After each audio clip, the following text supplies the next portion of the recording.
Har du svært ved at falde i søvn? Eller er du en af de 250.000 danskere, som bruger sovemedicin? Jeg lå jo rodet rundt indtil langt ud på natten.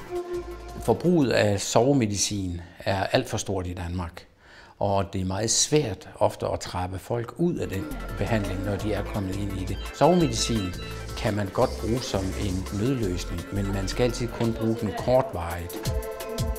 I virkeligheden sker der det, at de steder, hvor det virker ind i hjernen, man kalder det de receptorer, de går ind på, de bliver mere eller mindre blokeret af søvnmidlerne, og effekten af søvnmidlerne er derfor aftagende og forsvinder i virkeligheden faktisk helt.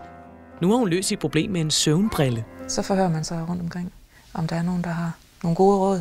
Og så var der jo nogen, der kendte noget til brillen. Så synes jeg, det var værd at prøve, og det har faktisk hjulpet. Jeg tager den på sådan en time til halvanden, inden jeg skal i seng. Og så kan jeg altså mærke, at døsigheden indfinder sig. Brilleglasset afviser det blå lys, som gør det svært at danne søvnhormoner i kroppen. Melatonin hedder det. Det er det hormon, som skal gå ind og gøre, at vi bliver søvnige. Men det bliver ikke dannet, hvis vi sidder i lys.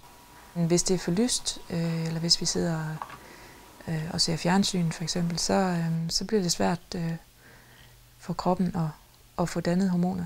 Men jeg bruger den hver eneste nat, vil jeg sige, når jeg skal op og skifte ble på den lille. Så er det med brillen på. Også selvom så jeg tænder så lidt lys som overhovedet muligt. Du kan jo også bare tage en sovepille. Hvorfor gør du ikke det?